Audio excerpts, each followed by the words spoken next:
Hello and welcome to the Message Ops Getting Started with Office 365 tutorial.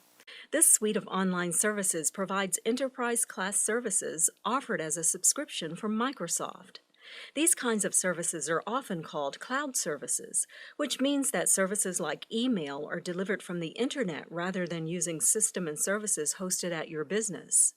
Your company has decided to move its services to Office 365, and you may have questions or concerns about what this means. Message Ops will answer those in our Getting Started tutorial. This tutorial is designed to introduce you to Office 365 so you can understand what to expect as well as how to take advantage of its easy-to-use features.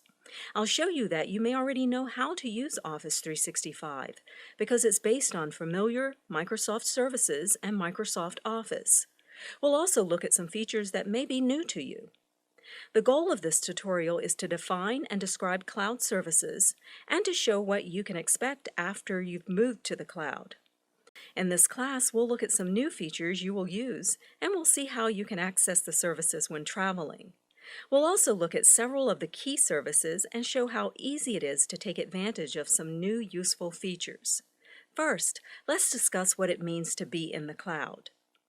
Cloud service refers to any application or service that is accessible on the internet.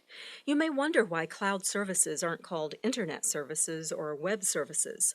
The term cloud comes from a technical name used to describe a type of computer network.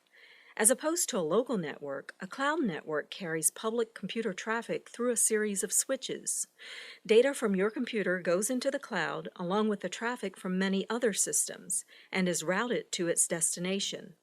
The Internet is a cloud network, so services hosted on the Internet can accurately be called cloud services. You may already use many Internet services such as Internet search engines, movie listings, online stores, and blogs. Internet services have evolved beyond personal use. Many businesses are looking to host their required services in the cloud. Very small businesses are often on tight budgets. Free services are attractive because they're generally reliable, widely available, and at no cost.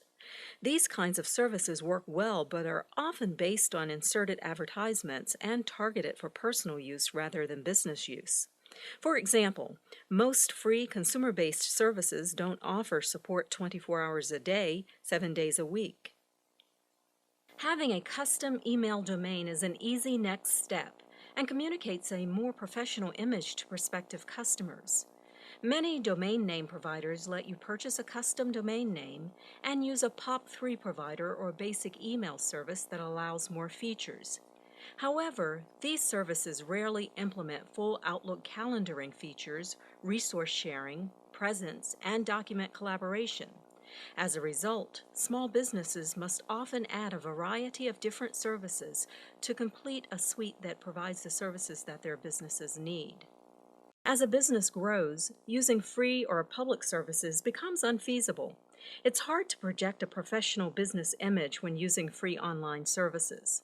Businesses at this stage often provide these services in-house, which provides total control of the service and services. It also requires responsibility for the costs of maintenance, updates, security, backups, and availability. On-premises systems like SharePoint and Exchange Server provide great capabilities and enable document collaboration, distribution lists, conference room scheduling, email, and more. In addition, these servers use Active Directory, a centralized directory service from Microsoft that allows IT management to configure and control users and desktops. For example, with Active Directory, administrators can see all users in the company without leaving Outlook. This can help small businesses increase productivity as they grow. In addition, these servers can grow and scale to serve enterprise-sized workloads. Over time, more on-premises services are added, which increases the complexity and ongoing costs for maintaining on-premises systems. Servers have become more powerful and software has become more capable, while Internet service providers deliver greater bandwidth and improve reliability. These factors enable Microsoft to offer a suite of cloud-based services that provides many of the core services you expect from on-premises systems. As a result, many businesses are considering moving key services that provide messaging, document collaboration, instant messaging, and online conferencing off premises and into the cloud. Your company has decided to move its services from in-house or from their current providers to Microsoft Office 365. This means that services that were once provided on premises or through another service provider are now hosted by Microsoft. Microsoft data centers host your data in a high-tech environment that provides data storage, backup, virus scanning, spam filtering, and support services. These multi-million-dollar data centers meet high standards, earning ISO 20001 and other certifications, which are only granted when an independent data assessment ensures that data centers are run to an exacting, well-defined standard of operations. Among other certifications, Microsoft data centers comply with the requirements set forth in the EU Safe Harbor framework regarding data privacy. The exacting standards and practices for security and compliance in Microsoft data centers set a high bar that is hard to exceed.